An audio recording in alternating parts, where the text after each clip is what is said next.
In the studio from J-Wat Productions, we have Watson and Arthur. I want to thank both of you guys to thank you for both coming in tonight and spending some time with us and talking about what you do and talking about movies and stuff. We were talking during the break, kind of laughing about some of the crazy movies like Sharknado and Sharknado 2 and Watson's dislike of Michael Bay but you know, some of these really crazy cult movies, I mean, they have, well, you know, look at what's the transvestite vampire Rocky Horror Picture Show. Oh, right. I mean, some of these cult followings are just unbelievable. I mean, these movies that are out there, people are just, I mean, they're just so hung up on this stuff. Yeah, definitely. Are we muted? No, you're on. Oh, okay. Oh, sorry. I thought. No, you're good. Okay. Yeah, I mean. You don't do audio, I get. No, no, that's not my. No, you're on. When them are all lit, you're on. Oh, great. I want to make sure the audience hears me. You're good. You're good. No, cult classics. Yeah, there's some definitely interesting aspects about. There's some movies that I'm like Sharknado. I watched Sharknado recently, and I just don't get why. I mean, I think the reason why it's popular is because it's so awful. Right. There just can't be any other reason why sharks in a tornado would be so popular unless it was so bad. But people just loved it. Right. But I myself, I mean, there's tons of cult classics. I mean, what counts as a cult classic? I want to know. I think it's one of those movies that, like, someone makes it and everyone, either it's not received well or it's just kind of overlooked. And then, like, years later, like, it's, like, found and suddenly, like, people start showing it to each other and sharing it. And then suddenly it's like people love it. And, like, maybe it never was when it first came out. Well, maybe like the original Night of the Living Dead. Oh, yeah. Shot in black and white. Yeah. Simple film. Talk about, again, when you look at the time period, just a bunch of, pretty poor looking zombies trying to knock the doors down. Nothing really scary. I mean, but what makes it scary is because it's in black and white and at nighttime and, Yeah, I mean, George Romero, I believe that's the director. Right. And, I mean, I watched a really cool documentary about him making that, and I mean, he didn't think it'd be successful. He made it for very little money, and just all the town that he lived in just kind of helped out. And I think that's also what makes a cult classic is you're surprised that there's an audience to watch it. I mean, it's weird to say that about Night of the Living Dead because I love Night of the Living Dead, but I mean, Rocky Horror Picture Show. There's some people out there, if you're like, Rocky Horror Picture Show is a terrible movie, people would beat you up over it because they love it so much. Exactly. Like, I'd beat you up if you said Back to the Future was a terrible movie. I would beat you up right now. Because I would not. Did you pay money to get a signature from what's his name at Comic-Con? Christopher Lloyd. Yeah, he wasn't there. He canceled. Oh, he did. Yeah, okay. And it was the saddest day of my life. Okay, I cried, but I would pay quite a bit of money to have him. He did cancel then, huh? Yeah, he did. It was pretty sad. Now, isn't he doing? Isn't he in a local production? Is it Granite Flats? Granite Flats. Yeah. That's being produced here in Utah, correct? Mm-hmm. Yes, it is. Didn't that start out as something kind of small? Yeah, I believe so. It was something smallish, and then now it's on BYU TV or something like that. And now it's getting a following as well. And Christopher Lloyd is Christopher Lloyd is in it, and there's a few other. There's a few other actors, big time actors, that have been through it. So I can't remember them off the top of my head, but yeah, I mean, great stuff coming from Utah. I would say. It is. Well, and sometimes too that I think something people don't realize. Look at all the car commercials. They're all shot at the Bonneville Flats. All of them. Look at I mean, all of the high performance car commercials that they've been, those have been been being produced out there forever. Definitely. So without a doubt, a lot of films being shot down in southern Utah. Yeah. Lone Ranger was just shot right, there recently. It was just shot here. After Earth. A lot of films out there. A lot of stuff's happening here in town, and I think more and more stuff is on the horizon. Yeah.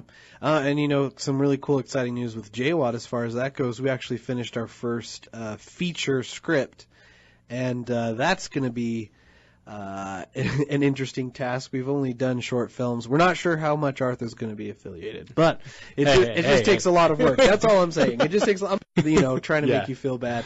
I'm just saying it takes a lot of work. Don't worry about it. Trying to get me in front of all these viewers, I see. Yeah.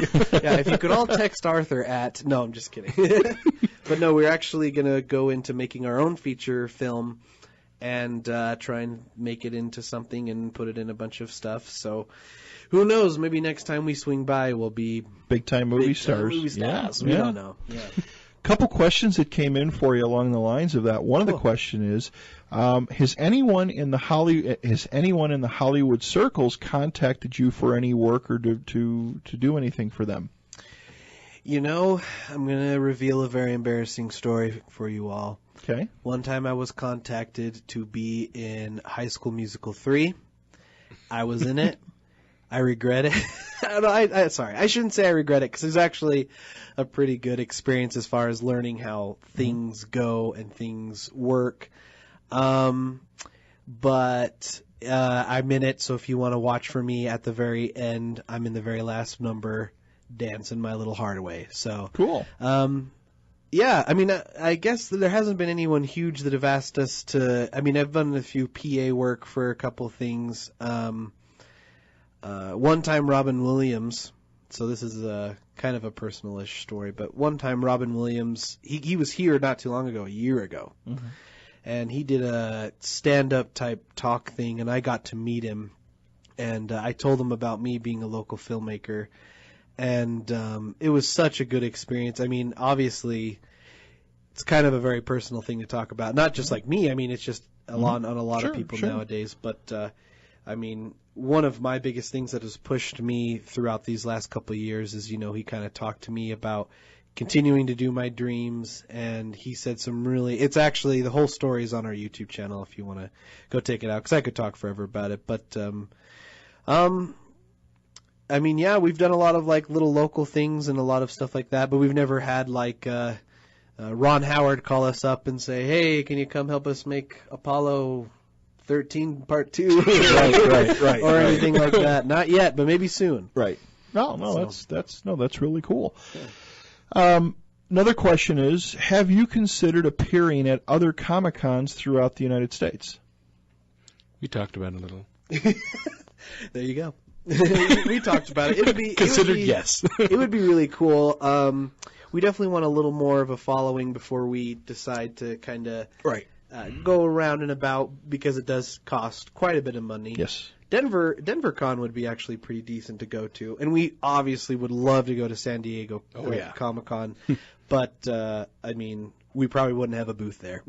No, we would be there. Doesn't that thing bring in 350,000 people or something? It's the biggest con of all time, so it's the con of cons. And that's where all the new films are always released, and the trailers and the teasers and stuff. All the actors usually show up there, so one day we'll be there. Very, very interesting. Crossing my fingers. Yeah, you can't see that. But that's what it's all about. Yeah. Bill in upstate New York writes and says, who are your inspirations as far as producers are concerned? People that, so now we talked a little bit about actors, but do you look up to certain directors? Obviously, Steven Spielberg for you, Watson. Who do you guys look up to and look at their filmmaking and go, this is, to me, I guess as you start to look at movies and films a little bit more differently, I think a lot of people just look at films as, right, who's in it? Well, Tom Cruise is in it, or Paul Newman is in it, or whoever. But then you start to realize, especially the guy, boy, I'm having a senior moment here. The guy that did all the De Niro films, Scorsese. All right, his films, I think his trademark is he doesn't use music like everybody else. He uses sound clips and sound bites for all his films, and Jerry Bruckheimer makes his types of films, and they all take on kind of their own flavor. Yeah. It will be interesting, as you mentioned, you're a Star Wars fan. It will be interesting to see what J.J. Abrams is going to do with the new Star Wars film. We could talk about that. Oh goodness, we need another show for Star Wars, and we can do that. But what's not a problem. What is your inspiration? That's a tough question because there are a lot of directors I really look up to. Where to start? I was going to say Ridley Scott for you. Well, Ridley Scott or James Cameron, I guess. I'm going to go with, because for me, I actually, no one probably knows this, I sort my vast movie collection by director. Really? And people don't know that, but that's how I do it. I live but I'm going to go. It's not, Yeah, we're just friends. But I'm going to go George Lucas, Peter Jackson, Guillermo del Toro, definitely James Cameron and Ridley Scott. I could just go on. But some very, very fantastic directors that are just very passionate, good at telling stories. Yeah. For me, like I said, Steven Spielberg. I'm also going to have to say Christopher Lloyd. I've really, really enjoyed all his movies. Batman obviously is his biggest one right now, but Nolan, you mean? Nolan, Christopher Lloyd. It's hard, okay? I'm still sad about Christopher Lloyd not coming to Comic-Con. Christopher Nolan, I really enjoy his movies. Right. And let's see, Steven Spielberg, I'm sure I'm forgetting. Oh, obviously Robert Zemeckis, who directed Back to the Future and Forrest Gump and all those great movies. So... and obviously I have tons of acting, but, producers as well. Steven Spielberg, he produces some really great things as well. So, yeah. Well, it'll be interesting. Like I said, the Star Wars thing is going to be real interesting. I don't know what they're going to do with this. And is filming, they're already filming, aren't they? Aren't they? Didn't Harrison Ford get hurt or something and then they shut down for a while? Something about a door slammed on him. I think it was part of the set, hydraulic door, fell over and broke his leg or ankle, and But I guess he's fine now, and he's and filming. They're rolling again. So can't keep a good guy down. I haven't seen him in The Expendables 3 yet, but that was a fun one. I liked it. Yeah. And those movies are just, you got to take them for what they are. They're just sit back and and enjoy it and have a few laughs and popcorn and whatever and leave and those are great movies. But that's my thing. You just got to know that going into them. Right. Yeah. Right. Let's talk a little bit, if we can, about YouTube. Sure. I think that and this probably can cross a lot of different lines because radio. Like you asked me, how did I get into radio? Mm-hmm. I think it's a lot like television or movies, not at the same level by no means, but you got to get a little bit of a break somewhere. You got to know somebody or get an opportunity, and I think that there's so many filmmakers out there, people like yourselves, pounding the pavement, and I'm sure, you would love to see your film up there. But now with YouTube, it's opened up a whole new realm in Roku and all these other small channels. We were talking on the break about Crackle, and there's a lot of different things out there through the that you can get through Roku or you can get through Xbox Live or Xbox Gold or whatever. There's a lot of channels that are getting a lot of following, and people are able to get out there and show their stuff off. And YouTube, we were talking about that before we got on the air, about how there are people that are just making millions and millions and millions of dollars. And I understand that there are now series that are on YouTube, and YouTube is just it's going nuts. Yeah, actors, like very famous actors and musicians are like, sure, they release their music videos on YouTube, but my favorite channel is called Epic Rap Battles of History. Yes. And for those who don't know, what they do is they take two people who are famous in history, and they rap against each other. Right. But what's awesome is like they did Bill Nye versus Sir Isaac Newton, and Sir Isaac Newton was played by Weird Al, and they've done one where it was Moses versus Santa Claus, and they had Snoop Dogg on, or Snoop Lion, sorry. But it's cool because it's starting to get a lot more noticed. But you're right. I mean, those kind of things are starting to just. YouTube is. I mean, I wouldn't be surprised if in 10 years or so that it's going to become, if not more popular than a lot of TV and stuff like that. Well, because you can. It's just like radio. I mean, to me, there's still the mystique of what we're doing here. Sure. There's still the flavor of it. It's but podcasting is huge. Yeah. People are because I think in today's busy world, there's a lot of people that may say, hey, I like listening to Pat's show, but it's 4 hours on a Saturday night, and I want to go out and eat pizza and watch football or whatever. Yeah. They can go download the shows and stuff, but the podcasting is just, I mean, it's sad to say, but I think in time between that and satellite radio getting cheaper and cheaper, the days of this are going to be gone. Yeah. Art Bell just did a huge article about the demise of AM radio, and how radio stations. It's very costly to put a station on the air. It costs a lot of money to do this. And advertisers can go to YouTube because more and more people are watching YouTube than tuning into the AM radio or even the FM radio. It's just a fact of life. Yeah. A sad fact. A sad fact. It is. It is. But like you said, I think YouTube is it's getting huge. I'm thinking someday you're going to see some of these YouTube movies in the theaters. Yeah. If people want to enjoy it on the big screen, if they want to go to a movie and enjoy it. A lot have transferred like to Netflix and stuff like that. There's something called Video Game High School, where this guy created a series about gamers who go to a strictly gaming high school, and he made it super professionally, and now it's on Netflix and stuff like that. Freddie W. Yeah, that's right, Freddie W. That's, really cool guy. Oh yeah.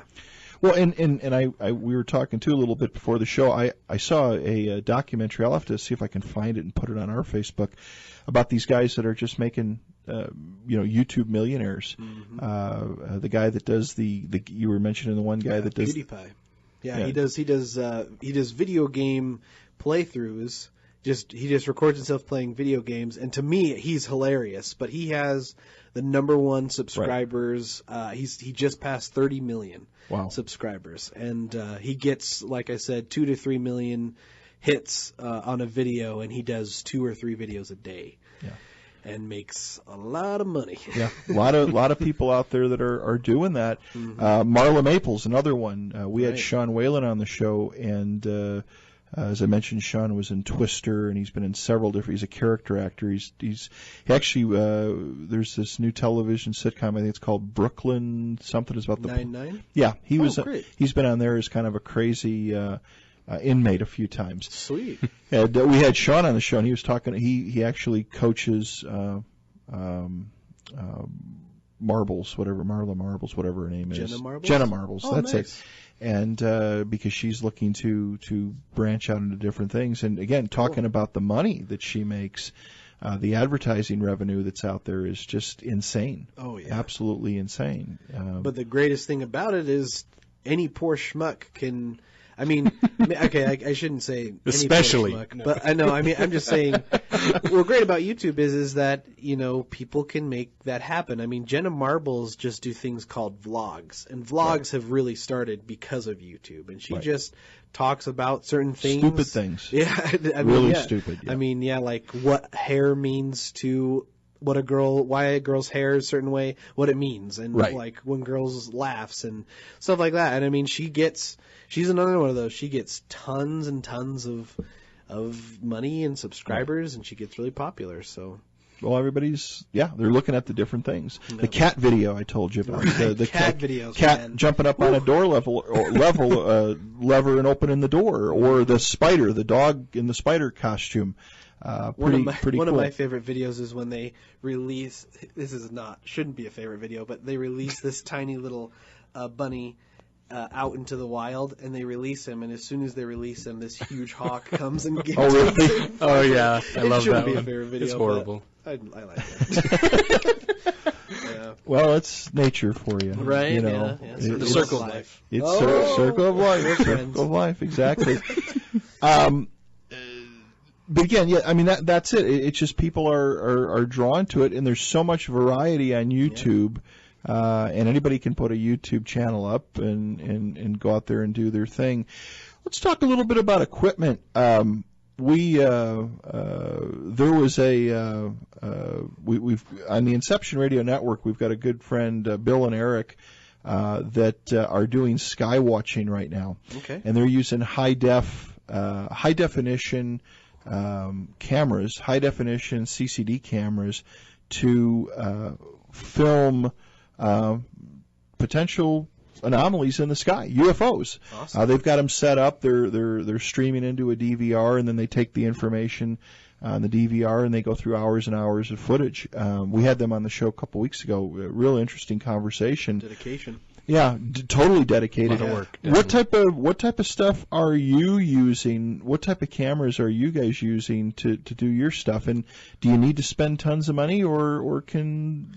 It depends on what you mean by tons of money. Okay, it's true. I mean, to an average filmmaker, I mean, you just got to kind of look at it. So I have a Canon T2i, and you have 60D. He has a 60D of Canon, but I mean, those are now, are these DSLRs or yes, are they okay? Yeah, and I mean, those are kind of. It's sad to say nowadays they are kind of the low end. I mean, I wouldn't say crazy low end. Please correct me if you're. Well, I mean, I think DSLRs. I mean, honestly, it kind of started with like Canon the 5D Mark II a few years ago. Basically, Canon hacked it to make video, so it was more like a happy accident. And it's like, oh, we can have video on our cameras, and it's so much better quality than like the camcorders. But it's still like be. $600 or so, right, for lenses. Oh well, if you're talking about price, Couple $1,000. I mean, you can go anywhere from I don't know, like $600 for a camera body, and then of course you need at least one lens. But you can get like a good cheap 50mm for a little over $100, and so.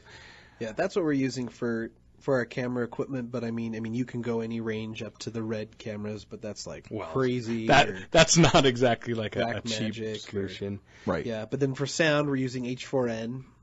Just a great little device that we use for sound. But I mean, nowadays you can walk into a lot of these big box stores and pick up stuff that's really decent quality. Yeah, you can pick up. I think you could pick up Canon T2Is at like Best Buy and stuff nowadays. Yeah, I believe, yeah. So. I mean, I would say like to anyone who would be interested in trying it out. I mean, yeah, pretty much any basic DSLR is going to have some good quality video for you. I guess it depends on what you want to do. Right. True. But I mean, for me, it's like investing in a good lens because you're gonna eventually outgrow your current camera or want a newer one. He contemplates at least once a week. Oh yeah, a new camera. Well, it's cool to play with new stuff. It really is. It's I noticed now. I didn't get the opportunity to go this year, but last year at the CES show in Las Vegas, the big thing there was for these iPhones, these holders and stuff. I mean, that was the theme of the show, was the iPhone cameras. Not the whole show, of course, but a good part of it where people were buying these poles and having 2-3 iPhone cameras on them, and they were making movies with that, or the camera where you can put it out on a boom and swing the iPhone out and stuff. And exactly. I mean, yeah. Look at GoPro. Look at that. Put a stupid little camera in a plastic box, and the guy's a billionaire 5 times over. Oh, yeah. But what I'm finding is really interesting is that there's a lot of this everyday stuff that we're picking up. I used to do a lot of off-air interviews. It's cool to bring a mixer and some mics and some booms and stuff. It looks really fun. But I'm going to tell you what works 10 times better is my Samsung 3 tablet with a recorder app in it. Yeah. And I just set it down on a napkin or something like that. And we can have 3-4 people can have a conversation within the middle, right in the middle. There you go. And it works just awesome. And I'm finding I use my tablet more than I use my my Sony camera for anything, because it's big and it's easy and it's Right. 16 megapixels and I mean, so people have stuff out there. It's not that you necessarily have to run to the big box store and buy something. Oh yeah. Use what you've got to get started. Exactly. I mean, a good example of that was the Blair Witch Project. I mean, Right. that was a while ago, but I mean, they used a very terrible camera, but they thought of they started the whole horror type. Found footage. Yeah, Right. I was going to say mockumentary, but that's more related to comedy. But I mean, you can find whatever if you're looking And it at wasn't just doing really a scary vlogs- movie. No, I mean, it just felt real. It that felt was the real. reason. Yeah. Yeah. Was it in the end they found a part of a finger or something? It was kind of crazy. He's in the basement, or I in don't the know. basement. There's some girl there. It's been a while. Right. But nothing. And really she's possessed or something. happened. Yeah, nothing really happened. Yeah.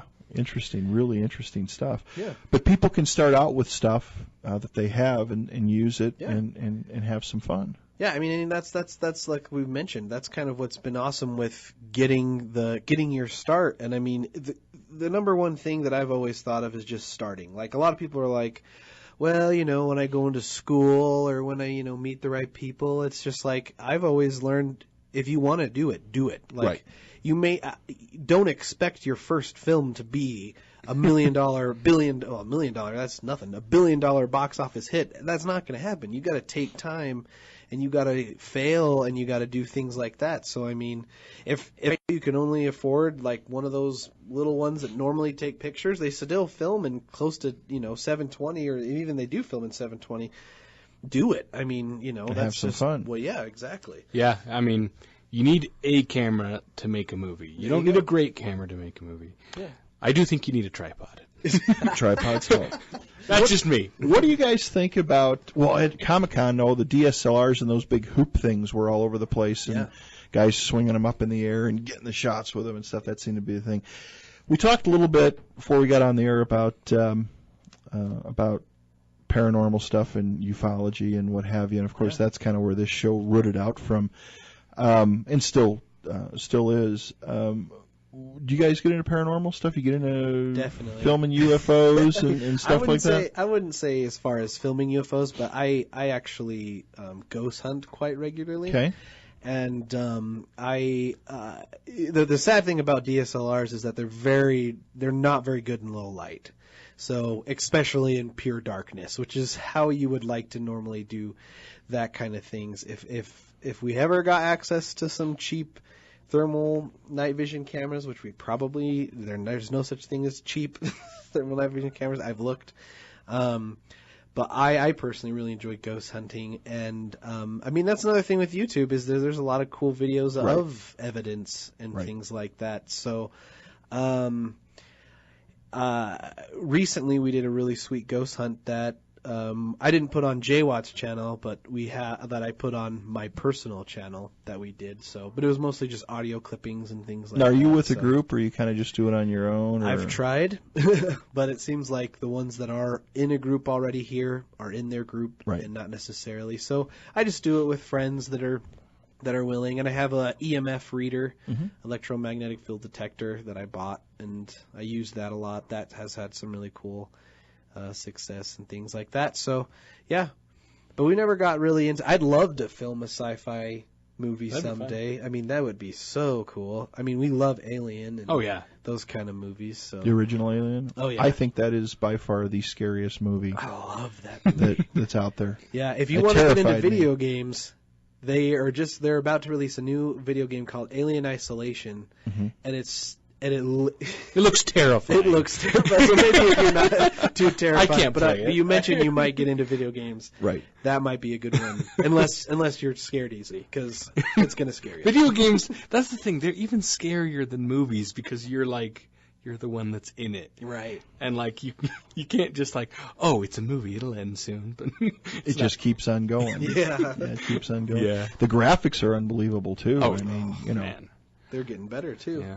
Are people are they getting into using the glasses and stuff now? Is that, the headsets and stuff, Yeah, is so that getting more, a little more virtual popular? reality? Right. About? Yeah, so there's something called the Oculus Rift, which Facebook just bought. So that's getting pretty popular. Also, Sony has announced Project Morpheus, which is their virtual reality. And actually, so the guy PewDiePie, the YouTuber I was telling you about, he actually has one. He has an Oculus Rift, and he plays a few horror games. And they are so funny to watch him because when he gets scared, he'll just rip it off his head and like throw a $300 dev kit. But he's so scared, and that would just be petrifying to have virtual reality horror. It's bad enough without like being stuck inside it. Like, I don't know, virtual reality horror, that sounds horrible. Yeah. So do you guys do reviews, game reviews and stuff on your YouTube channel, and is that kind of part of the package? Yeah, a lot of that stuff. We try to do reviews and news and stuff on a weekly basis. Do you do a podcast, or we don't do a podcast? We're actually in works of doing a podcast, but it actually will be more of more details will follow. But it actually is going to be more of a sketch show type thing. Gotcha. But yeah, like you were saying, we do like weekly reviews. But the biggest thing we do is we really like comments and suggestions. So if any of you out there have a movie or a video game, something you want us to watch, you comment on it, we watch it and review it, and then give you the credit for it. And that's what we really like to do. We really like to interact with people. And if people are like, yeah, you should review this movie, then we'll watch it and be like, thank you for letting us watch this. Well, some of the ones that were suggested, Hunt for Red October, that one was fantastic. Oh, yeah, and sometimes we... And what was the other one? Oh, it was so good. Someone had me watch Old Boy. Old Boy. So they just remade that one, or not remade it. They made the American version of it. That one was awesome until the ending. I'm not going to ruin it, but that was just like, holy crap.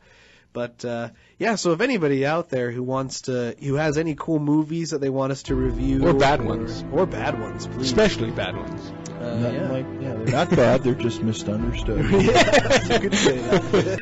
All right, everybody, welcome back to the Fringe Radio Show. Watson and Arthur are here tonight again, guys. Thank you so much. It's an honor.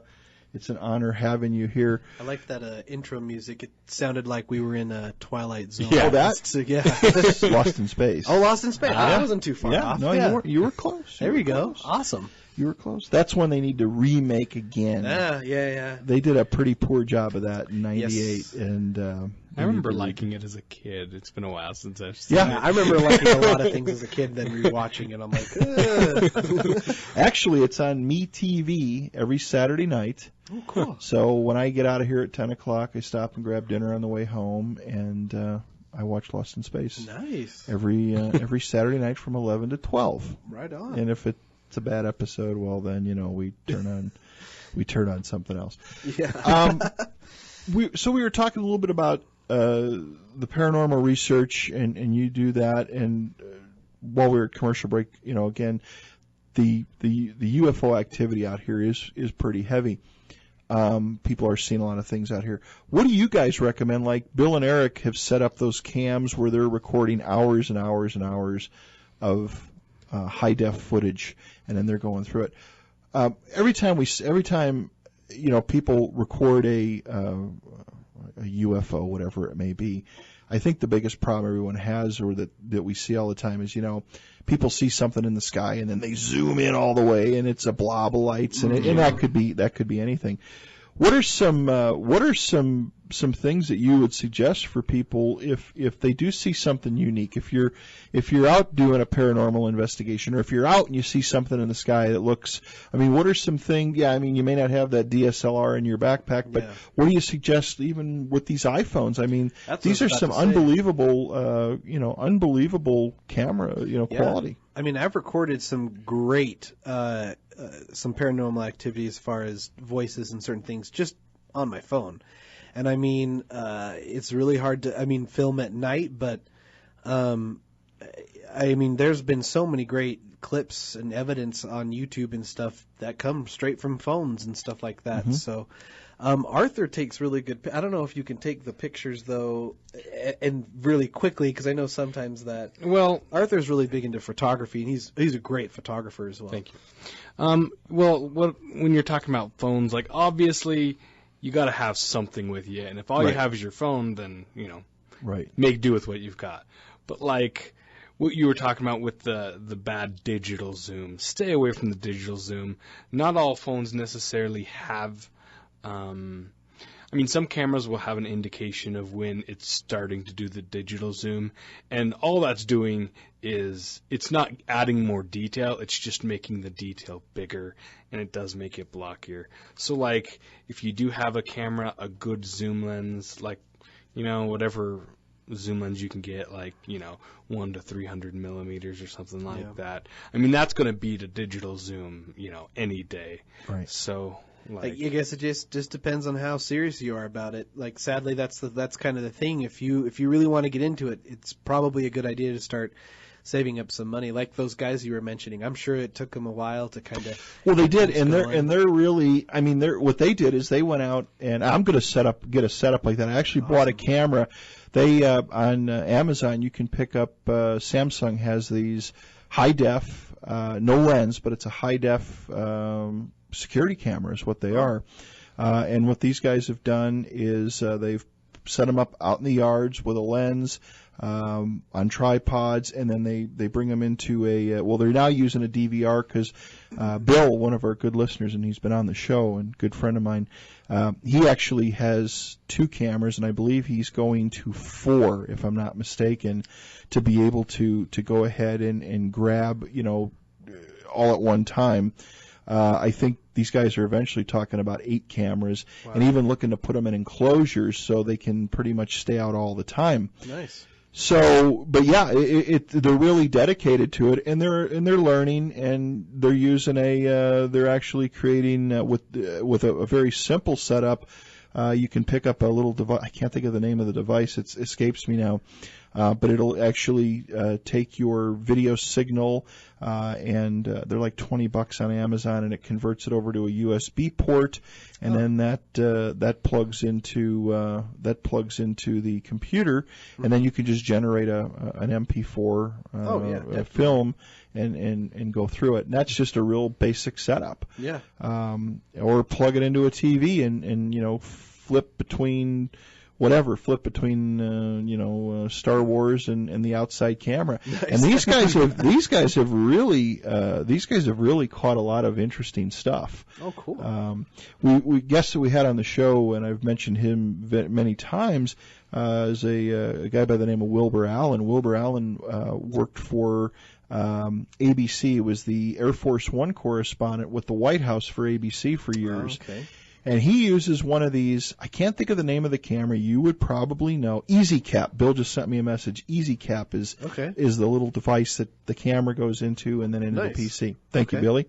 And Easy Capture.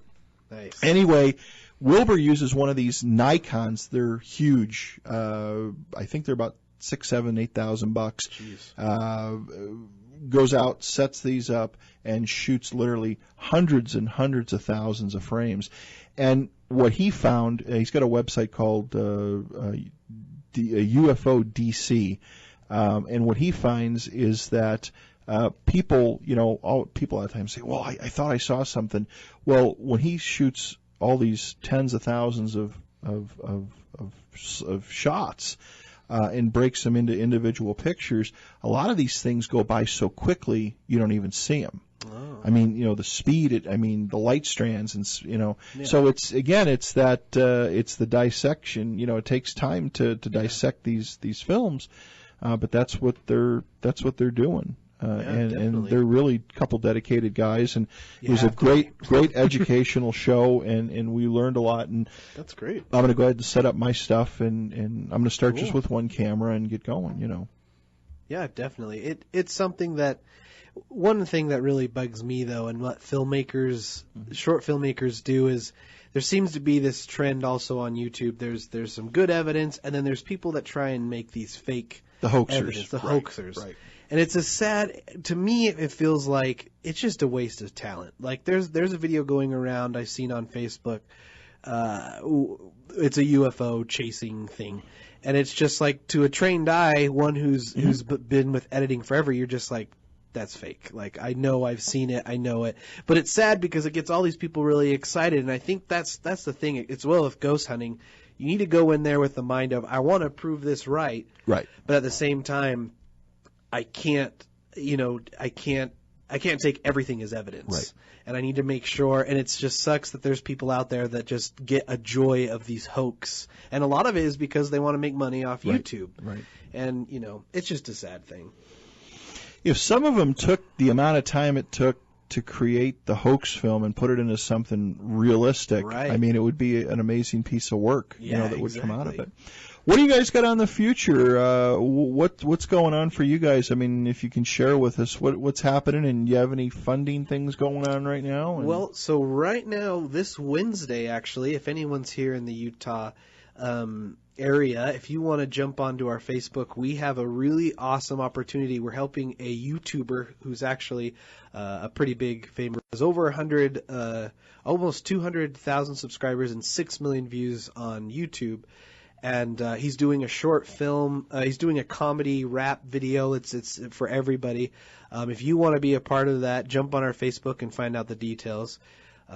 Also, we're coming out with weekly views and our footage from Comic-Con, where we did a habanero challenge. We got to eat habaneros because we lost at video games and things like that. So definitely got to check that out. And like I said, our YouTube channel, I mean, if you want to just type it in, like the website is www.youtube.com/user/J-Wat Productions. And that's just all one word. Or just search in the search bar J-Wat Productions. So anything I missed that you want to say? Or Well, we have a lot of great stuff, like if you haven't seen our channel before.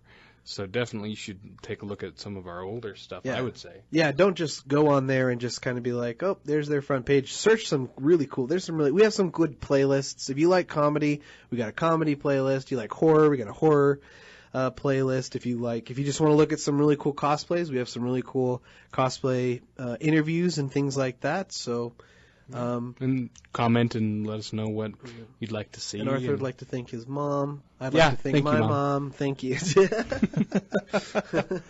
So is this your full-time job doing this? I mean, is this... It's funny because doing J-Wat isn't my full-time job, although we do get a lot of business through there. But I actually do filming full-time. I work for a company called Caption Call. And what they do is they make phones for deaf and hard of hearing people. And I'm in charge of making their commercials, their instructional videos mostly is what I focus on, and things like that. And Arthur actually works there too. Me too. But he's a trainer. Yeah, I train. Which is also an awesome job. So Gotcha. yes, but not J-Wat. We do so filming, yes, is my full-time job. Production is my full-time In time, do you guys hope to do this full-time and leave your day jobs, if you will? And I do it in a heartbeat. but having a full-time job gives you nice security. Right. I mean, LA is still right now, that's the place to go to get things going. Making films, I mean, really you can go anywhere, but I mean, LA is for me the site where I want to head. So maybe in a couple of years, that's where I'm headed. To do most, improv and comedy and things like that, obviously, and making short films. And I don't know, maybe someday you'll see a TV show on Comedy Central from mine. I'm not sure. That'd be awesome. But yeah, that's what I hope to happen. Well, it's a tough business to break into, but I think if like you said, if you take Robin Williams' approach and you just never ever give up. I mean, these guys just, it's amazing, some of these famous actors, when you listen to what they went through, and oh yeah. But it is also sad, and I don't want to be a downer or a damp rag. There are so many people that have killed them. I mean, not killed themselves literally, but I mean they've put so much time and effort, and it is a little bit of luck of the draw sometimes. I mean, it's just getting in front of the right person, and networking. Right, doing the networking, and obviously with YouTube now. Speaking of YouTube, I think another one that actually just turned into a real television series on NBC is the guys that cook with bacon. Did you see that? Oh yeah, they have their own. They have what are they called? Epic Mealtime. Epic Mealtime, yeah. Yeah, they actually have their own series now. They're another one on there too. I used to watch them all the time, and then I realized that I should probably go on a diet. Even just watching it is like. Yeah, makes your arteries clog up. Yeah, but they were doing the bacon cakes and the bacon stuff and all that. And their video, I remember, and it wasn't that many years ago, it was like this is stupid, but you kind of got into it, and now they've got their own. I think it's on NBC or ABC. They've got their own series. Yeah, they're doing good, and I hope that keeps happening. Yeah, that's what I hope. I mean, there's at least 3 comedy shows that I know that are on right now that they all started on YouTube and just sent in a series to like Comedy Central, and things started happening. Lonely Island, Andy Samberg, he's actually the star of Brooklyn Nine-Nine. Mm-hmm. He got his start from making shorts and putting them on YouTube and in LA, and then Jimmy Fallon watched him and then was like, "You guys should come write for SNL." So, and Jimmy Fallon was nobody not that many years ago. I mean, he'll never be another Johnny Carson, but interesting stuff, guys. 2 hours flew by. Oh yeah, this has been awesome. And we could go a little bit more, but we'll have you back, and more than an honor to, and a Star Wars discussion. That would be great. That was huge at Comic-Con. Yes. Star Trek was huge. Yes. Again, little out of the realm what we normally do, but hey, that's what it's about. It is all kind of fringy stuff, and it is fun. Again, Watson and Arthur from J-Wat Productions, go out and look at their stuff on YouTube. Us. Oh, you're more than welcome. It's been great, Pat. And we'll post some stuff on our page, and go out there and check their stuff out.